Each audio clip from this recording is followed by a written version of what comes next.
Al día de hoy, ¿quién no conoce a esta mujer? Pues bien, si buscan en algún diccionario de arte de hace unos 30, 40 años atrás, en México aparece un famosísimo artista llamado Diego Rivera, que estaba casado con una mujer que también pintaba, Frida Kahlo. Hoy por hoy, un artista omnipresente. La pregunta es, ¿por qué se confunde tanto su obra? La segunda pregunta por lo bajo sería, ¿qué también realmente le hace tanto consumo y marketing, no?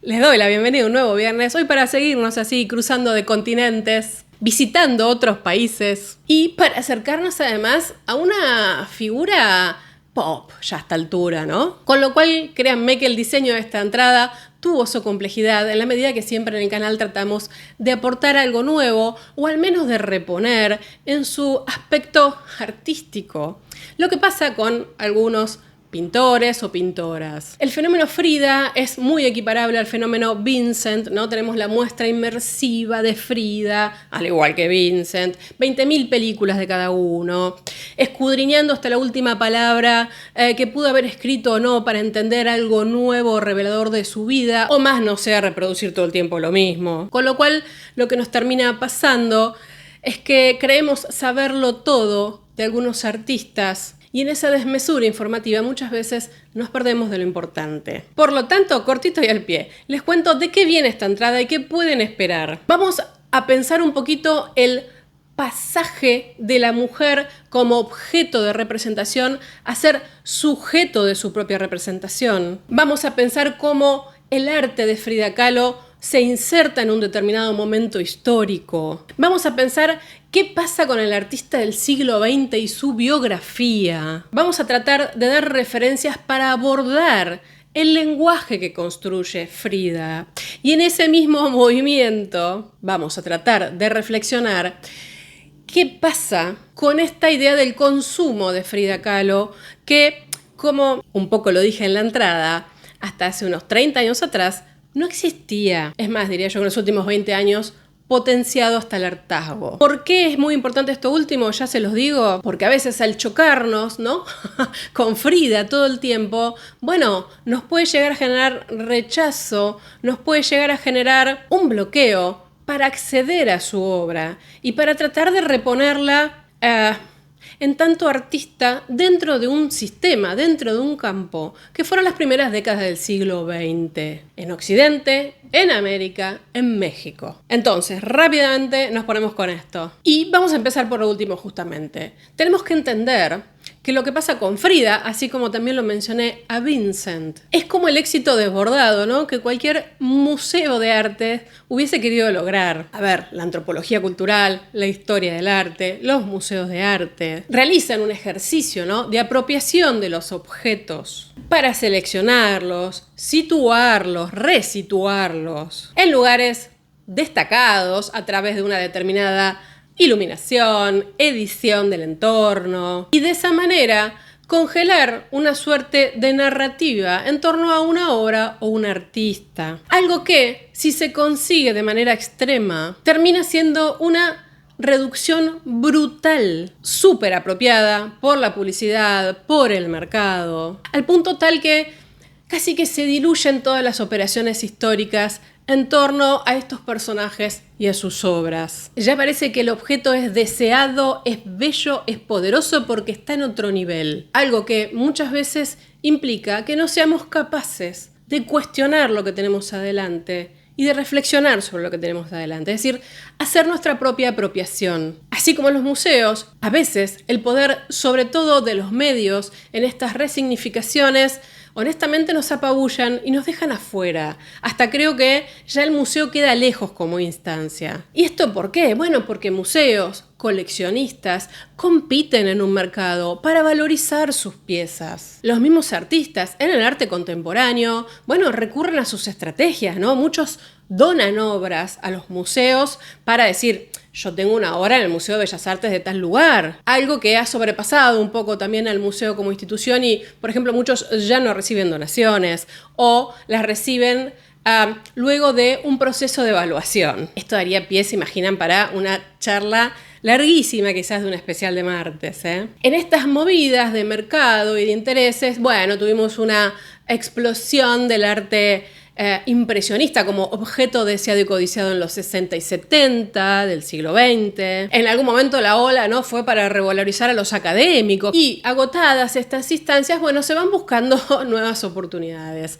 Ahí es un poco cuando se terminan consagrando algunos artistas, como es el caso de Frida, a quien honestamente prácticamente nadie conocía, vamos a decir la verdad. Por eso, a partir de esta pequeña reflexión que acabo de compartir con ustedes, vamos a poner un pie en el arte de Frida Kahlo. Entre los puntos que mencioné al inicio dije el artista del siglo XX y su biografía. Hay algo que empieza a suceder, que se empieza a desarrollar un poquito ya en el siglo XIX, pero que hará eclosión en algún punto en el siglo XX, y tiene que ver con el artista que necesita expresar. Es decir, que necesita poner en imágenes una experiencia personal, un sentimiento, algo que puede suceder en el mundo y que lo conmueve. Eso es algo que en el arte del Renacimiento no existía. Había un comitente y te decía, me haces una anunciación. Punto. Eso significa, y mucho más aún en la vida de Frida Kahlo, que necesitamos poner algunos puntos biográficos que vemos cómo impactan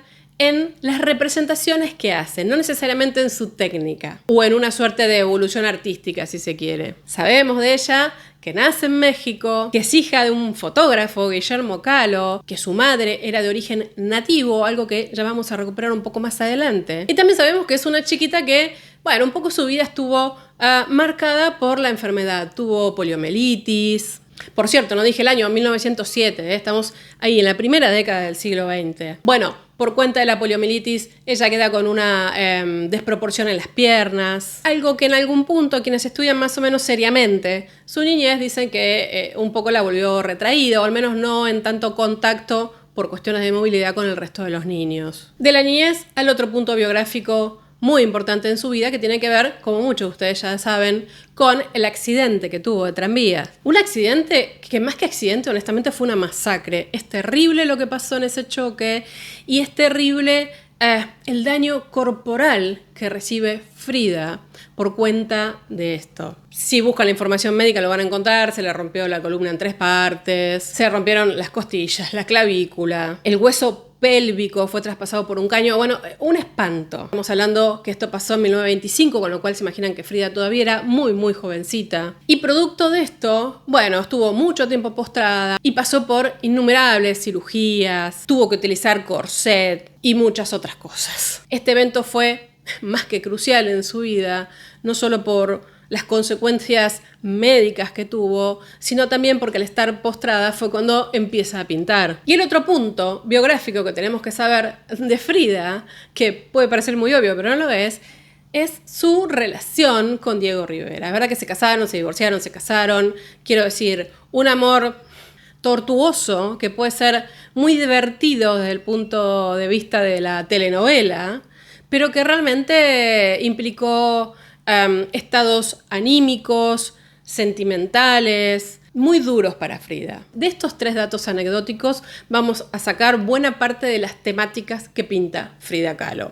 Por otro lado, vamos a empezar ahora a ver las obras para tratar de entender con qué tipo de arte se relaciona, a qué tipo de recursos apela para componer sus cuadros. Lo que vamos a ver ahora es el primer autorretrato que se conoce, con lo cual puede ser que sea el primero de Frida Kahlo, que es de 1926, un año después del accidente, que me parece muy atractivo porque es tratar de reponer quizás la imagen de Frida que menos conocemos.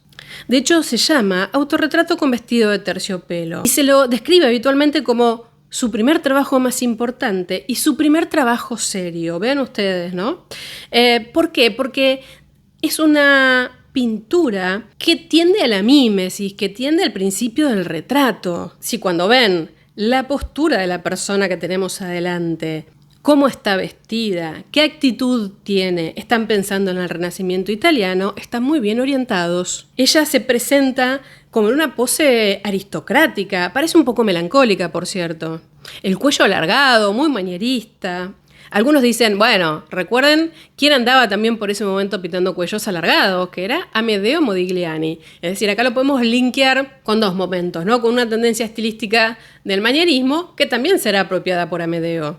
Estamos ante una obra que nos habla mucho de la influencia europea y que nos habla mucho de la influencia de la pintura europea en México. ¿Y por qué menciono esto? Porque estamos ante un sistema del arte en México que se está empezando a reconfigurar al calor de una mirada nacional, en donde ya la conciencia patriótica mexicana y la recuperación de las culturas nativas y del pueblo van a ir ganando poder. Pero tenemos algunas cositas más que contar de este retrato. Vemos a la Kahlo ahí, de media longitud, luciendo un elegante vestido de terciopelo, un fondo de ondas estilizadas. Es una joven de época, con el cabello cuidadosamente peinado y dividido al medio, y un moño que hace un poco a resaltar las facciones ovaladas. Tiene una mirada convincente, ojos grandes, oscuros, cejas definidas, que casi se encuentran en el medio, pero no sucede. Parece demostrar desafío, confianza, como dije, también un poco de melancolía.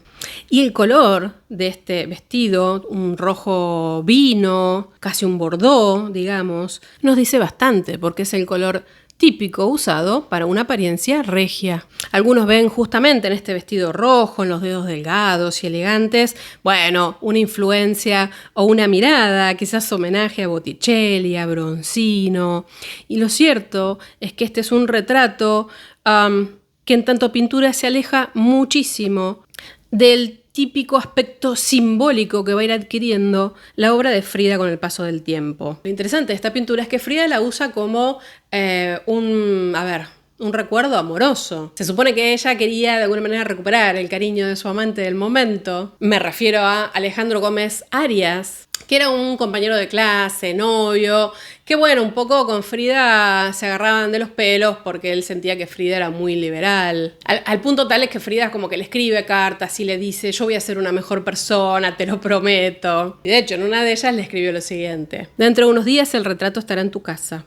Perdóname por enviarlo sin marco. Te imploro que lo pongas en un lugar bajo donde puedas verlo como si me estuvieras mirando. Por supuesto, muchísimos críticos de arte que se han preocupado por tratar de interpretar este retrato, si la mirada era melancólica, si en realidad estaba expresando el ardor de su alma, etcétera, etcétera. A mí me parece interesante un trabajo de Laura Pérez que se publicó hace unos años, 2019, en relación a la mirada que se puede posar sobre este cuadro. Es decir, Frida aquí todavía se estaría pintando, retratando en términos de una mirada masculina heterosexual, una jovencita atractiva, educada, arreglada, ¿se entiende? Versus algo que empieza a pasar en los siguientes retratos, en donde esa mirada ya tan de identidad europea, tan occidental, tan masculinizada, bueno, empieza a mudar. Como si esta obra fuera ese instante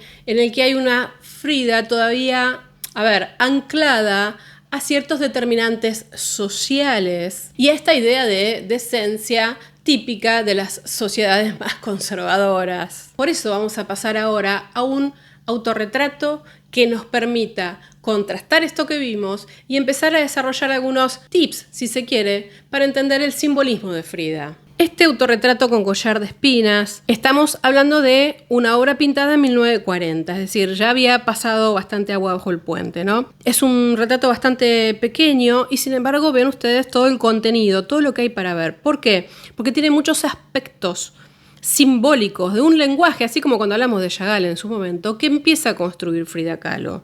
Vemos una Frida que se enfrenta al espectador con un fondo de hojas verdes grandes, una hoja amarilla, ¿no?, justo detrás de ella, las cejas ya más que atrevidas, que hacen tanto énfasis en su expresión y en su mirada, y un collar de espinas que estrangula su garganta, ¿no?, y baja por el pecho como si fueran raíces de un árbol. Y no es solo eso, sino que vemos a un colibrí que es negro, que tiene las alas extendidas y que está colgando muerto, como si fuera un dije de este collar de espinas. Además de eso, la vemos rodeada de insectos, animales, como si fuera una selva, ¿no?, una jungla exuberante que parece un poco sofocante también. Detrás de su hombro derecho hay un mono con los ojos fijos en sus manos, está muy entretenido tirando ahí el collar de espinas.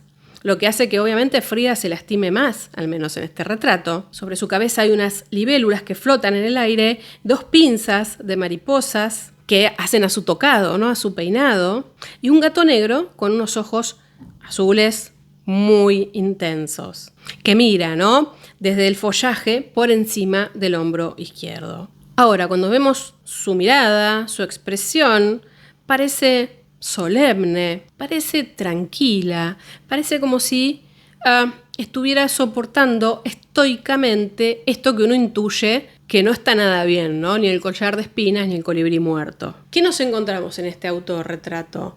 El inicio de la construcción de un lenguaje que se corre de la mímesis, porque lo que está buscando es expresar cosas, es contar cosas. Por ejemplo, si uno piensa en un pájaro, dice, ok, la vida, la libertad, pero acá tenemos un colibrí muerto. Un colibrí que habitualmente suele ser colorido, que está picoteando flores, algo que remite al amor. Ahora, en este cuadro, el colibrí es negro y sin vida. Es decir, esto podría ser un símbolo de la propia Frida, de la muerte del amor de la propia Frida, y puede ser. También puede ser del sufrimiento y de los dolores que hacían a su físico. Y ese collar de espinas, bueno, quizás podría ser también el sufrimiento de todo lo que le pasó post el accidente. Aunque uno intuye que acá se relaciona un poco más fuerte esto con su historia de amor. En esencia, y aunque no supiéramos absolutamente nada de Frida Kahlo, lo que nos queda claro cuando miramos esta obra es que es una pintura que habla sobre el sufrimiento. ¿Y por qué digo que esto remitiría más al amor? Bueno, porque Diego Rivera le había regalado un mono, ¿no? Un monito araña, con lo cual ahí estaría hablando un poco de él. Y fíjense que es el que él está infligiendo dolor. Por otro lado, no nos cabe duda de que si aparece en alguna obra una corona o collar de espinas, hay una reminiscencia, por supuesto, al dolor y al sufrimiento cristiano, a los mártires, al propio Jesús. Quizás en este caso símbolo de sus relaciones románticas fallidas. Ahora, hay mariposas en un ámbito que parece abundante por esas hojas. Quizás está la posibilidad de la resurrección. Y este es un momento fantástico para meternos en el primer problema, desde mi punto de vista, asociado a la interpretación de la obra de Frida Kahlo. Frida Kahlo es surrealista. ¿Por qué? A ver, vamos a tratar de ser generosos y meternos un poquito en este debate. Es cierto que Frida comienza a pintar en un momento en el que el surrealismo, como vanguardia, estaba haciendo eclosión en todos lados, ¿no? De hecho, México tendrá muchos artistas surrealistas, Brasil también, bueno, no sé si muchos en el caso de Brasil, pero sí que los hay. Muchos ya llegadas las guerras se exilarán, ¿no? de Europa para ir a América. Ok, ahora, recordemos que el surrealismo, en tanto su manifiesto, sus técnicas de pintura y demás, ahí fundado por André Breton, es decir, alguien que proviene de la literatura, decía, el surrealismo lo que propone es que la razón no dicta lo que se pinta. Viene un poquito heredado el automatismo, ¿no? Del Dada. Es decir, el artista no ejerce ningún tipo de control sobre la obra. Frida no hace eso. Frida no es surrealista.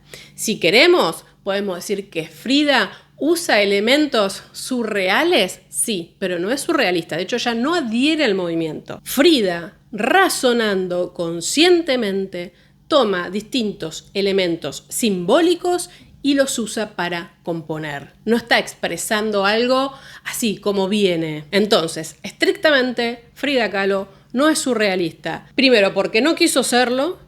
Y segundo, porque no adhiere al método. Entonces, ¿cómo llega toda esta idea de surrealista? Porque se le ocurrió poner un pajarito muerto.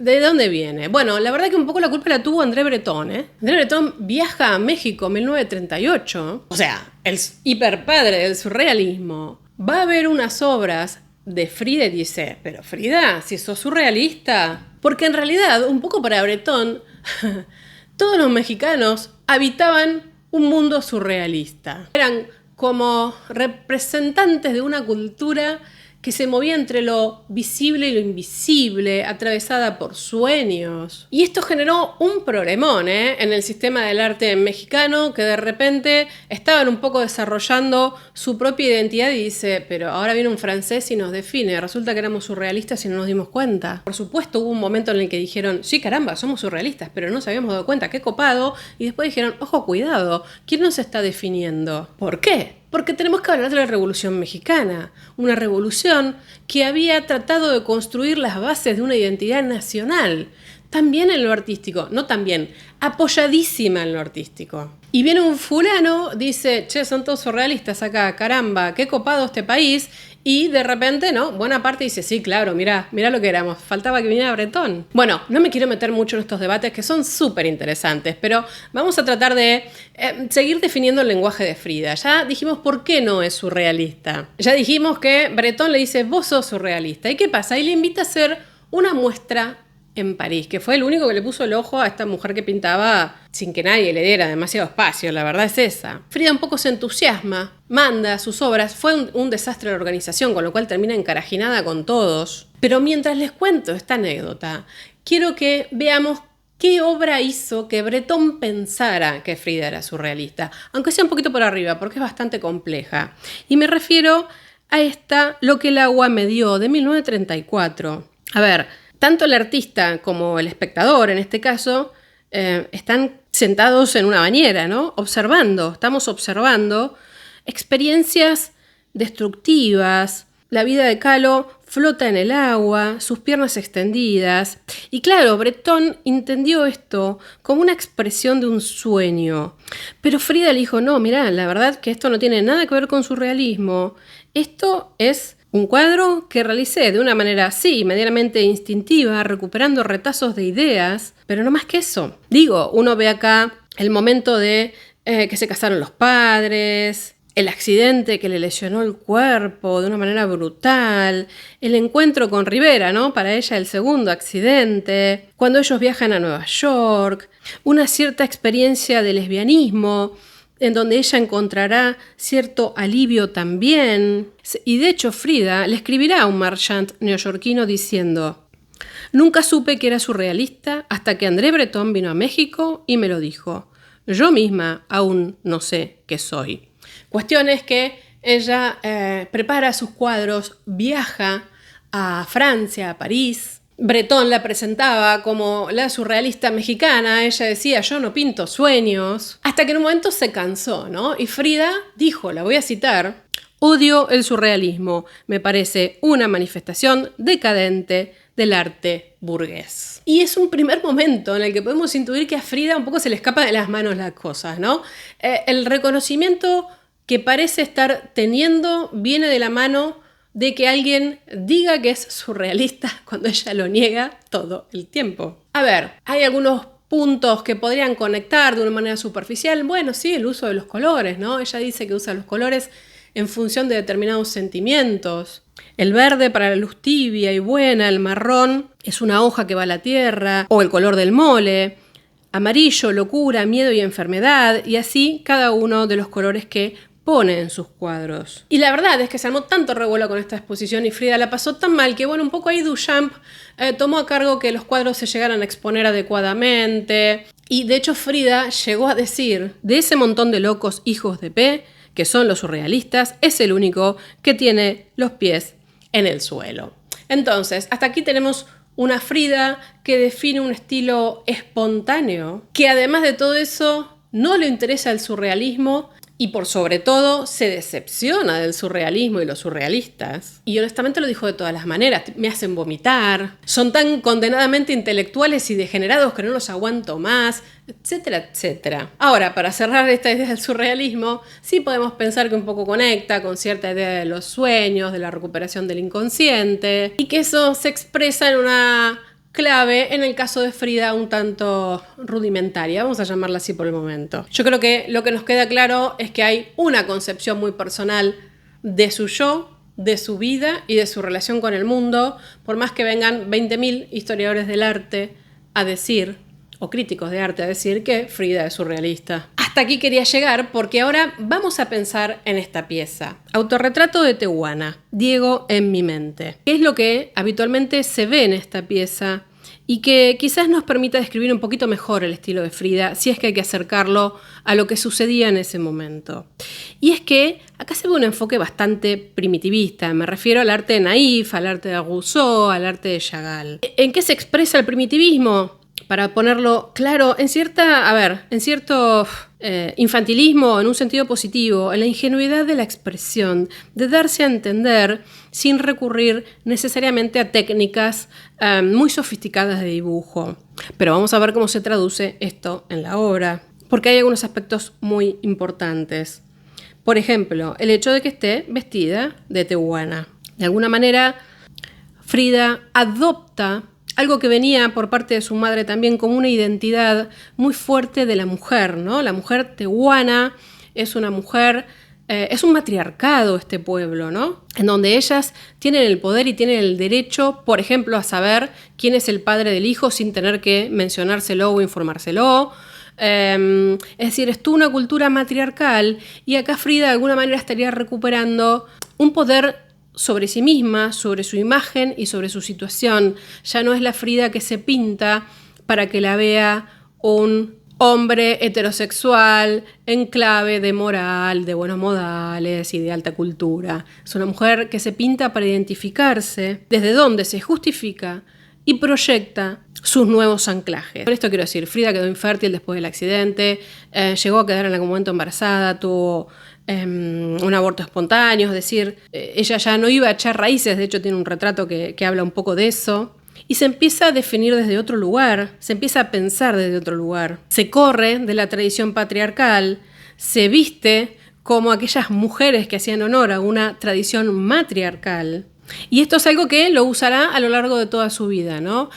De hecho, se entiende que fue un consejo un poco incluso de Diego Rivera. Esta Frida que estamos viendo también conecta como aquella que tenía un compromiso político con la Revolución Mexicana. Saben, ¿no?, que ella trató de cambiar su fecha de nacimiento para hacerla coincidir con el día de la Revolución. Bueno, lo cierto es que un poco con la Revolución Mexicana, con esta construcción de la cierta natividad, de la incipiente nación y demás, se recupera mucho también la figura de la mujer mexicana como portadora del sacrificio, como una mujer altruista, trabajadora, ejemplar. Con lo cual la recuperación también del pasado aborigen, del pasado nativo, tanto para la Revolución como luego también en el imaginario de Frida, era muy potente. Por supuesto, ella podría haber elegido cualquier cosa y no, fue a buscar la imagen de una mujer que estaba ni siquiera a la par de los hombres, estaba por sobre los hombres. Y acá también hay algo interesante, y es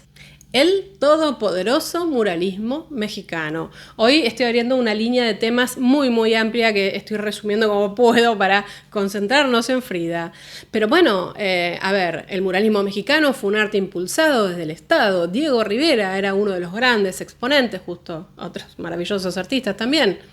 Quiero decir, lo que se propiciaba del Estado era una pintura que hablara del pueblo, etcétera, etcétera, en tanto esta cosa, ¿no?, este gigantismo, esta presencia tan importante del muralismo. Con lo cual, ¿qué podía hacer una artista mujer como Frida? ¿Hacerse la gran muralista? No. Ella eligió su camino, que fue hablar de ella, por tanto también hablar de la mujer, ya vamos a profundizar en esto, con un lenguaje para nada académico. De ahí, arte naif, que se corriera también del muralismo mexicano que todo lo dominaba. Entonces, vamos a ver este tocado tan precioso que tiene, esos encajes almidonados que rodean el rostro, que claro, un poco nos recuerda a la Virgen, ¿no? La acompañan unas flores en la cabeza. Ahora, además en su cabeza está también el retrato de Diego Rivera, en su frente. ¿Es una presencia amable? ¿Es una carga? Algunos dicen, y si nos plantamos en el rol que ella adoptó aquí, con este tipo de vestimenta, en realidad expresa el deseo de Frida por poseer a Diego Rivera. Ella lo tiene que poseer, ella lo tiene que elegir. Un Diego Rivera que en este momento, como otras tantas veces, andaba con varias mujeres y que incluso la terminará engañando con su hermana, ¿no? Pero bueno, no puede dejar de pensar en él. Él tiene que sucumbir a su deseo y entonces y lo pone ahí casi como un amor obsesivo, ¿no? Es muy atractiva esta pieza además porque acá está expresando desde, una cierta identidad femenina, bueno, su óptica, que es lo que piensa tanto de lo femenino como de lo masculino. Estamos en un momento, como mencioné recién, en el que Diego Rivera era un semidios, ¿no? Era el héroe artista de México. Y Frida, bueno, tomaba este rol para ella desde otro camino, criticando muchísimo a Diego en un sentido positivo, quiero decir, en términos de crítica constructiva, pero no hubiese querido estar en una rosca entre los dos ni por casualidad. Ahora, una cosa bastante problemática y suele pasar en términos de Frida, esta cosa de las ramificaciones, ¿no? Que podemos ver en el cuadro, que son como unos hilos y zarcillos que salen del tocado floral y se empiezan a expander, ¿no? No sabemos si es un crecimiento impulsado por la presencia de Diego Rivera o no, o es que Frida tiene menos energía. Lo interesante de este momento y lo interesante de esta obra es que Frida acá, junto a Remedios Varo, desde el surrealismo, a Leonora Carrington, bueno, empiezan a cuestionar, ¿no?, el rol del varón. Somos todos muy abiertos, pero acá a las mujeres no se les da pelota. Y en el caso de Frida, en el sistema estatal mexicano, cero lugar. Algo que provoca estas cosas, ¿no? Que Frida empiece a veces a representarse como una mujer potente y poseedora, que adopte a veces posturas muy masculinas, como diciendo, yo también tengo entidad acá. Y un poco la cantidad de autorretratos que hay de Frida van en ese sentido, ¿no? Un posicionamiento de la mujer.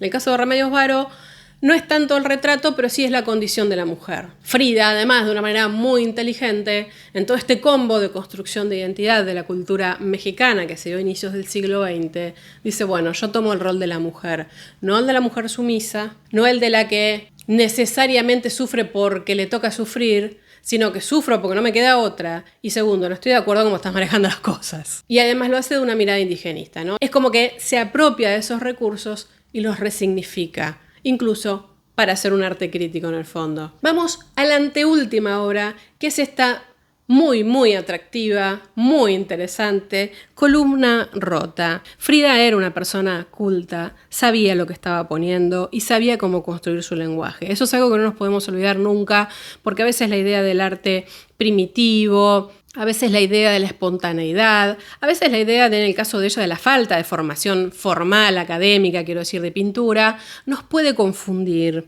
No debería ser así. Acá estamos viendo, por supuesto, a esta mujer que está semidesnuda, mostrando lo que ha sufrido, ¿no? Cómo su columna se ha roto, una columna jónica, pone además, fragmentada, que es su columna vertebral, el corset con el que tuvo que estar buena parte de su vida, ¿no? Cubre su cintura con una sábana que tiene apenas un movimiento y clavos, ¿no? Clavos en el rostro, una aguja en el cuerpo, el rostro girado hacia un lado, lágrimas de color blanco saliendo de los ojos y en el fondo una superficie agrietada de color verde y un horizonte azul. A ver, un segundo intervengo. Hola, ¿qué tal? ¿Por qué digo que Frida sabe lo que está pintando? Veamos esto. Es un vir dolorum, en este caso representado por una mujer. Elegí Pietro Perugino, pero podría haber elegido cualquier otro. Este momento, ¿no?, en el que Cristo está muerto, ha sufrido, ha bajado de la cruz, está solo, a veces está con algún que otro ángel. No es una piedad en sentido completo, o está solo o está con ángeles, como digo, por eso es un varón de dolores. Y muestra sus heridas, exhibe su dolor, o el dolor por el que pasó, con una postura muy similar a la que estamos viendo con Frida. Es decir, hay una apelación también a ese lenguaje religioso, tan importante y tan potente en la cultura mexicana. Antes mencionamos el tema de la Virgen, ¿no?, y el tocado. Sin duda acá Frida está hablando de su dolor físico, no hay mucho más para darle vueltas, pero lo expresa de una manera tan creativa, muy interesante. Y ese paisaje árido, ¿no?, que un poco tiende a la desolación, a la soledad. Y a esta mujer que daba la sensación que, a pesar de ser muy histriónica y de llevar también adelante su propia sexualidad de una manera polémica, podríamos decirle, al menos para ese momento, bueno, está atenta a lo que pasa, ¿no? Linkea su historia con la vida también de otras mujeres en México. Por eso la última obra, antes de pasar a algunas reflexiones que les quiero traer, es esta, Unos cuantos piquetitos. Esta obra tiene tanto para decir. A ver, si nos detenemos en la descripción de la obra, es un tamaño pequeñito de 48 por 38 centímetros. ¿Qué estamos viendo? A una mujer desnuda sobre una cama, gravemente herida, fue agredida por el hombre ese que está al lado, de una manera brutal, como ustedes ven. El cuerpo está ensangrentado, no es Frida esta, ¿eh? Lo que sí hace Frida es mostrarnos desde un primitivismo que por ser sencillo no significa que no sea potente.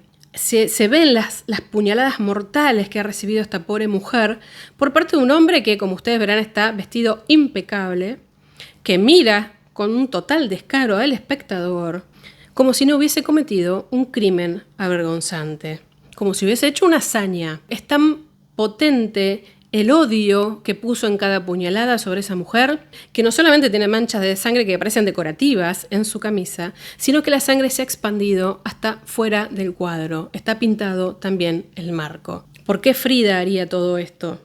Bueno, es que unos cuantos piquetitos, podríamos pensarlo como una obra autobiográfica, sí, y ahora les voy a contar por qué, pero está tomado de una noticia. Es una noticia de un feminicidio real. Estamos en 1935, ¿eh? En ese momento eran crímenes pasionales. Bueno, hasta hace pocos años fueron crímenes pasionales. Y ven ustedes el porqué de la filacteria. Frida obviamente escucha esta noticia y el hombre, defendiéndose, dijo que las 20 puñaladas que le había dado esta mujer solo eran unos cuantos piquetitos. Ella toma esto en clave de ironía y denuncia, ¿no?, el sufrimiento de la mujer, lo que le pasó y la frialdad de ese asesino. No era congruente lo que había hecho este hombre con unos cuantos piquetitos como si fuera algo gracioso. Por ese mismo momento, Frida cuenta que se puso a pintar esto porque, para variar, Diego la había engañado con X número de mujeres y ella pensaba que esa mujer de las noticias podría haber sido ella o podría haber sido la amante de Diego Rivera. Para rematar justamente la obra, además de esa filactelia, ¿no?, donde está escrito esto, aparece un pájaro negro y un pájaro blanco.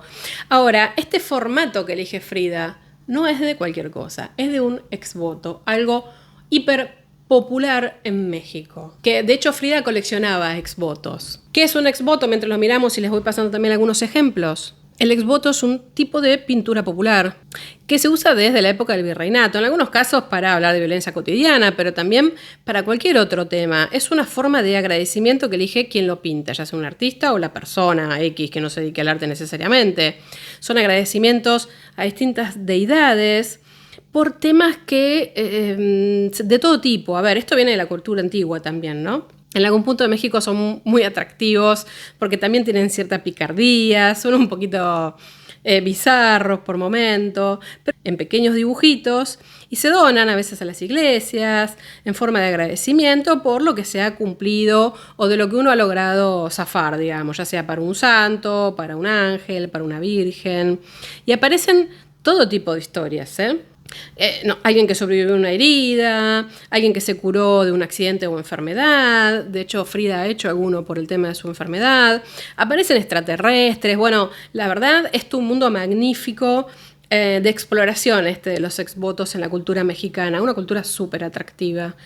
Y Frida lo toma porque es algo que viene de la cultura popular y le permite, con una sencillez, como verán ustedes en todos los exvotos que vimos, muy patente, expresar la brutalidad de esta violencia, expresar que ha sido un asesinato de una mujer, un feminicidio, nada de afecto ni de crimen pasional. Es una escena violenta, hogareña y tristemente común y corriente por entonces y hoy también. ¿De qué nos habla esto? De una mujer que está atenta a lo que está pasando, que tiene mucha conciencia de su rol de mujer y lo que pasa con las mujeres, y que elige exponer y atacar esa violencia desde la propia cultura popular. Eso es una jugada maestra. Entonces, vamos a aproximarnos al cierre. Como verán, tomé muy poquitas obras de Frida porque me parecía que a veces menos es más, ¿no? Con muy poquitas obras pudimos construir qué relación realmente tenía Frida con el surrealismo, qué relación tenía con el arte primitivo, qué relación tenía con el arte popular y qué relación tenía en tanto una mujer que se anticipó fuertemente a críticas y pensamientos que igual ya se estaban desarrollando, ¿no? El feminismo, las sufragistas y demás. Bueno, todo principios del siglo XX, ahí con mucha presencia, ¿no? Además, una mujer que eligió en el mundo del arte un camino muy distinto de lo que el Estado apoyaba en términos de constitución de una mirada nacional, en el que ni más ni menos su marido, su amor, era el gran protagonista. Y una mujer que nunca dejó de dar su punto de vista en materia política. De hecho, uno de los motivos por los cuales Breton viaja a México, además de conocer este surrealismo, trulala, es porque quería conocer a Trotsky, que en ese momento estaba en la casa de Frida. Quiero decir, Frida fue muy consecuente siempre con la mirada nacional, popular y anti-pequeño burguesa, ¿no? De hecho, hay algunas obras también muy atractivas que si les gustaría que sigamos buceando en su vida con este abordaje que hice hoy, que les propuse hoy, decía yo, hay unas obras muy interesantes cuando ellos viajan a Estados Unidos, ¿no? Cómo ella representa a México y a Estados Unidos.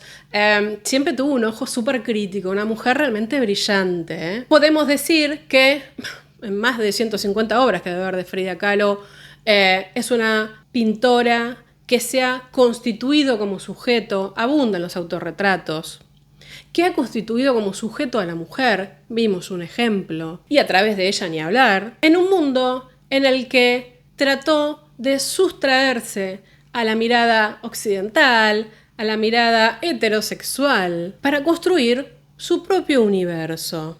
Como verán, en los inicios del siglo XX es un momento de despegue, ¿no? De muchas individualidades. Hablé hoy de Amedeo Modigliani, también cité a Chagall. Rousseau y su arte naif es un poquito anterior, pero también está a inicios del siglo XX. Hay despegues, ¿no? Por fuera de esos mundos de vanguardia que firmabas o no firmabas. Una cosa también muy interesante de Frida, y es bastante común a las mujeres y a las mujeres que pintaron bajo el surrealismo, es el tema de las frases escritas. Frida no escribió ningún tratado, nada. Ella escribió el diario de su vida, que tiene muchos dibujos, es bastante interesante de ver, pero lo cierto es que mientras la mayoría de las mujeres surrealistas acompañaban, por ejemplo, sus pinturas con un poema, Frida nunca hizo esto, a lo sumo una filactelia que remitía al arte popular o al arte religioso y su diario. Un desafío, Frida, ¿eh? Como verán, a partir del recorrido que hicimos, hablando un poco de su arte, de su lenguaje, de su conexión con la mirada femenina, de su conexión con el arte popular, creo que excede ampliamente lo que a veces superficialmente consumimos de ella, más allá de que nos guste su arte o no. Hasta aquí la entrada del día de hoy, espero la hayan disfrutado, espero les haya aportado algo más no sea. Y por supuesto, háganme saber en sus comentarios si les gusta la obra de Frida, si además les gustaría en algún momento que sigamos, como dije, metiéndonos, buceando un poquito en su lenguaje. ¿Y qué opinan ustedes de esta comercialización que se hace con algunos artistas de una manera exacerbada? O no, quizás ustedes me dicen, nunca es demasiado. Voy a estar muy atenta a sus comentarios. Entonces, si les gusta esta entrada, me regalan un like, no olviden de suscribirse al canal, saben que tienen mis contactos de redes por aquí y abajo en la caja de descripción y nos vemos el próximo viernes. Adiós.